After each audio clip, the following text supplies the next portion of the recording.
Esse problema aqui, turma, é da atividade 2, né? Então, só para lembrar vocês que a gente pode tirar coisas iguais de ambos os lados dos pratos, né, da balança, que elas continuarão em equilíbrio. Isso facilita para vocês resolverem o valor de x, né, o valor desconhecido. Então, nesse caso aqui, a gente tem esse cubo aqui valendo x e do outro lado também tem um cubo valendo x, né?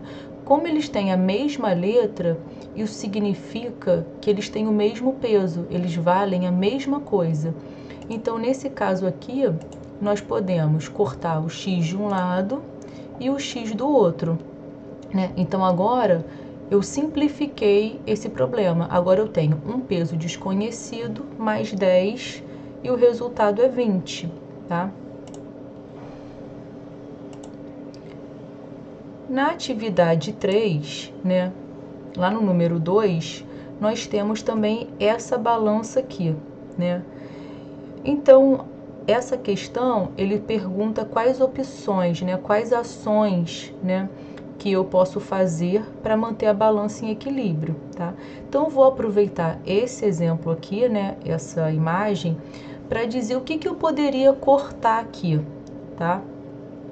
Então, aqui eu tenho um peso de 5 quilos, um peso de 2 quilos e dois pesos desconhecidos, que eles têm o mesmo formato, né? Então, eles são iguais.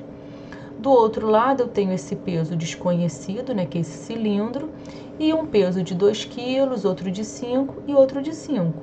Então, se essa questão fosse para achar o valor desse peso aqui desconhecido, de que forma eu poderia simplificar essa balança? O que eu posso cortar de um lado do outro para ficar, né, com menos coisas, logo fica mais fácil de eu resolver.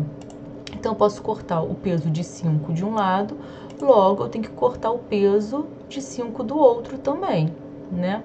Eu posso tirar esse peso de 2, porque do outro lado também tem um peso de 2, né? Lembrando que esses pesos aqui, esses 3 cilindros, eles são pesos desconhecidos, porém eles são iguais. Então, eu posso cortar um cilindro de um lado e um cilindro do outro. Então, só cortando, ó, eu já fico com o valor desse peso desse cilindro aqui desconhecido, né? E o último exemplo que eu queria mostrar para vocês, né, é o número 4, também da atividade 3. Ele diz que essas caixas, né, elas têm a mesma quantidade de canetas, né? Só que ele quer saber quantas canetas tem nessas caixas, né? Então, o que eu posso fazer? Essa caixa aqui, ela tem uma quantidade X de caneta, já que é desconhecida, né? Essa caixa aqui também tem uma quantidade X e essa outra caixa também tem uma quantidade X.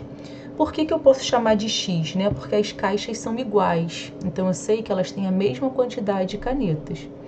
Logo, eu posso, ó, aqui é o sinal de igual, significa o quê? Que um lado é um prato de uma balança, do outro lado é o outro prato, né? Fazendo analogia com a balança. Então, o que eu posso fazer aqui? Se as caixas são iguais, né? Eu posso cortar uma caixa de um lado e uma caixa do outro. As canetas, né? Elas valem uma unidade, né? Então, eu posso cortar uma caneta de um lado, logo eu tenho que cortar uma caneta do outro.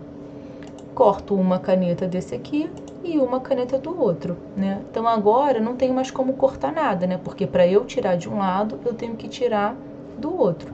Então, de um lado sobrou a caixa, né? Que tem uma quantidade X de canetas, eu posso representar isso, né, em forma de equação como X, igual, e do outro lado sobrou uma quantidade de canetas, né? Que aí basta eu contar. Então, esses exemplos aqui que eu separei é só para reforçar a ideia de que o que eu tiro de um lado, eu posso também tirar do outro.